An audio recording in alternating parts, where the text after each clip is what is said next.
नमस्कार दोस्तों, आज हम लोग बात करेंगे इलेक्टोरल बॉन्ड के ऊपर। इलेक्टोरल बॉन्ड के बारे में जैसे कि आप सभी को पता है, जब से सुप्रीम कोर्ट का ऑर्डर आया, वर्डिक्ट आया कि इस इलेक्टोरल बॉन्ड को पब्लिक किया जाए, आपको पता है लगभग 20,000 करोड़ से भी ज़्यादा चंदा जो है इलेक्टोरल बॉन्ड के थ्रू डिफरेंट कंपनीज़ ने डिफरेंट चुनावी पार्टी को दिए। सबसे ज़्यादा अगर किसी ने पैसा इलेक्ट्रॉनिक बॉन्ड से लिया है तो वो है हमारी भक्तों की पार्टी। ठीक है, आप समझ सकते हैं कौन है भक्तों की पार्टी।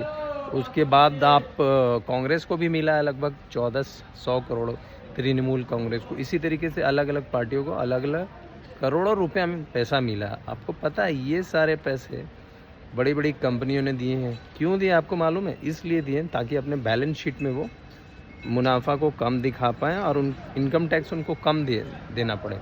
दूसरा उनका फ़ायदा ये है कि अगर वो पॉलिटिकल पार्टी को पैसा देती हैं तो जाहिर सी बात है उनको फ्यूचर में पार्टी को अगर पैसा कंपनी देती है तो कंपनी को पार्टी जो है फ़ायदा पहुंचाएगी। ठीक है, तो सबसे ज़्यादा पैसा आपको मालूम है किसको मिला है? रूलिंग पार्टी को मिला है।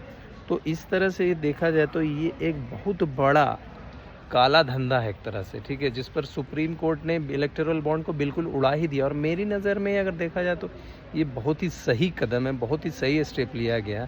हो सकता है मेरी बात से कुछ चमचों को खास कर कि अपने क्या बोलते हैं, ये गोबर भक्त को बुरा लगे मेरी बात का, लेकिन ये मेरा पर्सनल राय है।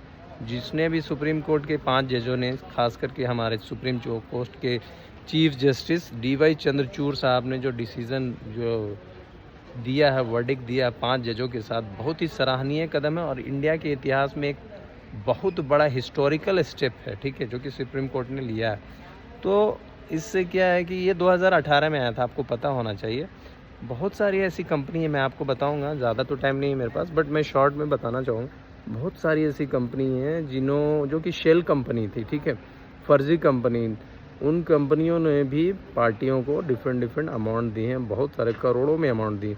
वो पैसा अगर गरीबों को छोड़ के, अगर वही पैसा पार्टी को छोड़ के अगर गरीबों में दे दिया जाता तो कितना फ़ायदा होता, आपको अंदाज़ भी नहीं है। कितने भले का काम होता, कितने गरीब के घर का चूल्हा जलता, कितने समझ लो कि कितने मतलब नेकी का काम होता।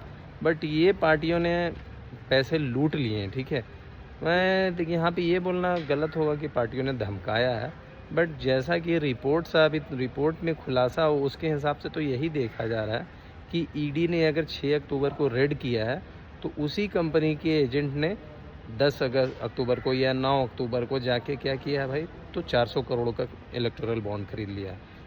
यार ये कोई एक कंपनी के बारे में नहीं, मैं बहुत सारी कंपनी न्यूज़पेपर में आया उसके हिसाब से मैं बता रहा हूँ। तो कहने का मतलब यही कि देखिए, आपका पैसा है, कंपनी का पैसा है। ठीक है, वही पैसा अगर पब्लिक में लगता, पब्लिक में कोई पब्लिक वेलफेयर काम में लगता तो कितना फ़ायदा होता। लोग बोलते हैं ना इंडिया गरीब कंट्री नहीं है।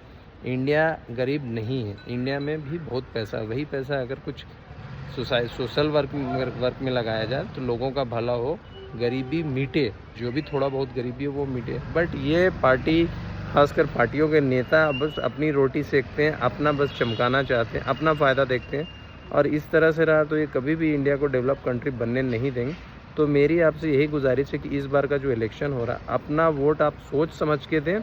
ऐसा ना हो कि गलत आदमी के हाथ में आपका वोट पावर चला जाए। तो अपना वोट को सोच समझ के दें, जो पार्टी आपके भले के लिए काम कर सकती है उसको दें। ठीक है, तो बस कामयाब अक्लमंदी से काम लें, मेरा आपसे यही गुजारिश है, यही रिक्वेस्ट है। बाकी आप लोग खुद समझदार है, जनता बेवकूफ़ नहीं है, जनता से बढ़ के ताकतवर पावरफुल कोई नहीं है। तो चलिए ठीक है, मिलते हैं किसी दूसरे वीडियो में, तब तक के लिए बाय बाय, अपना ख्याल रखें।